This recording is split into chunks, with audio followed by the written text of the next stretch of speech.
Well, I just want to say a couple more words of welcome to Dr. Michael Meng. He teaches European history at Clemson, and he focuses on cultural and intellectual history in the modern era with a specific focus on the 20th century.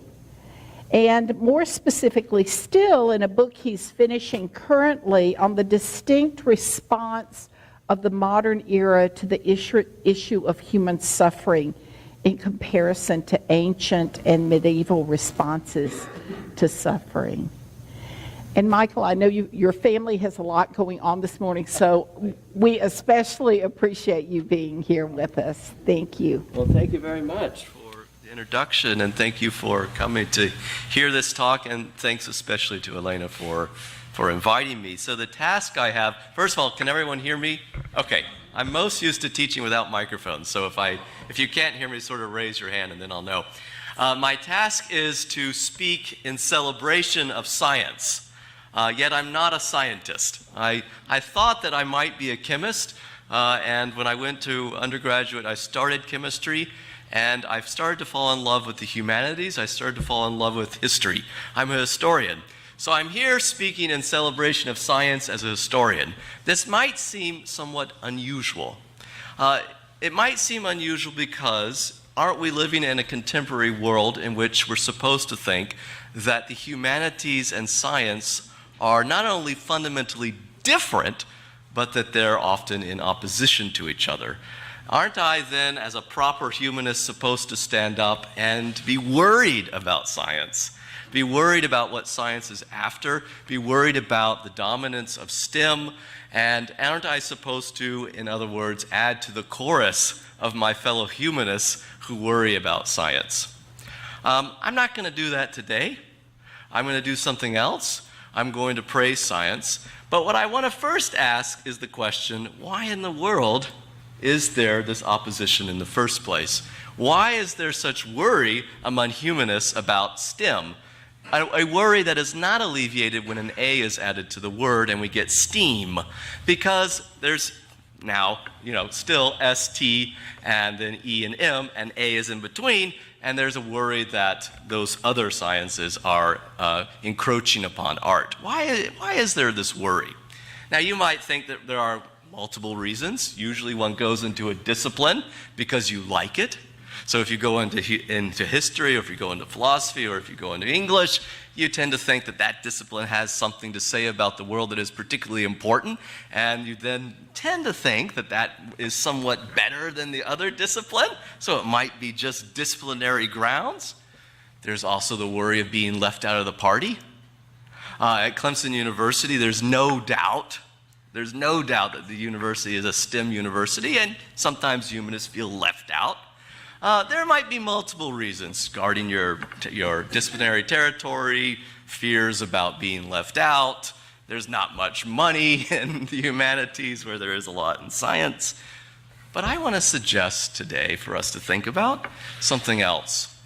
I want to argue that there is a fundamental divide between the contemporary humanities and science over the issue of suffering. In other words, there are two fundamentally different ways of approaching the issue of suffering among humanists and among scientists that emerged roughly in the modern era and then has come to a culmination in the 20th century. Let me explain. Let me first by talking about suffering. We suffer all kinds of things. We suffer from a bad review of our work, a bad student evaluation, they're coming soon.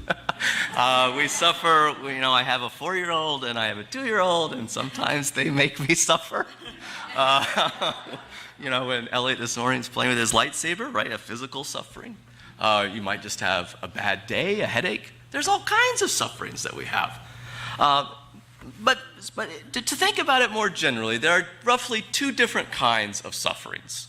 And this was formulated by a scientist, a philosopher, someone who tried to bring together science and the humanities by the name Gottfried Wilhelm Leibniz. And he said that there are two basic kinds of suffering in the world. There is what he called moral suffering, and there is metaphysical suffering. Moral suffering, let me explain both of these. Moral suffering is the suffering that we inflict on each other or on other beings in the world. It is the suffering that you were speaking of, Terry, of most recently yesterday of the shooting in the synagogue. It's the suffering of someone creating of anger, of conflict, of divisiveness. It's the suffering of someone saying something that hurts your feelings. It's the suffering of being mean to people. It is the suffering that we ourselves create on others. Suffering of inequality, the suffering of domination. I see a pledge of racism here, against racism. That would be an example of moral suffering for Leibniz. The other kind of suffering is the suffering that nature inflicts upon us. It is what he calls metaphysical suffering. He's speaking specifically of the fact that we die. And there's a great controversy in the humanities and also to some extent science over whether or not this is unique to humans. Of course, trees die, animals die, but it seems to be, at least one could make the argument, that we are aware of the possibility of death uniquely. And by that, I mean something very precise. We are aware of the future possibility of death, that this will at some point happen. This seems to be, or at least we could think that it is something that is distinctive to the human being. And Leibniz seems to think that this is the case. And he says metaphysical suffering is the suffering of, more precisely, not just that we die, but that we are aware of and conscious of and recognize the fact that we die. So we have two different kinds of sufferings. We have moral suffering, which is the suffering that we create against each other. And then there is the metaphysical suffering that nature inflicts upon us. What I want to think about is the response of science in particular, but also briefly the humanities, to both of these forms of suffering. The humanities and the sciences tend to be united on the fact that we should try to overcome moral suffering. There are very few human beings out there. There are some, they're usually fascists, who are not interested in overcoming moral suffering. But those tend to be fairly rare people. Most people say, let's try to build a different, you were talking about transformation, let's try to build a different kind of world, a new kind of humanity that overcomes moral suffering. And the sciences and the humanities in this regard are actually very united, that moral suffering is bad, and that it is something that we ought to be freed from, that we ought to overcome moral suffering, that we should try to change ourselves in such a way that we eliminate anger, we eliminate hatred, we eliminate division, we eliminate conflict, and thereby we create a different world that reduces, more precisely, frees us from moral suffering. They disagree, however, on metaphysical suffering. The current humanities, and this is largely developed since the 19th century, but it's reached its peak after 1945, suggests that metaphysical suffering is what makes us distinctly human.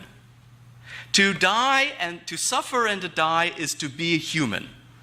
Without that, we are not human.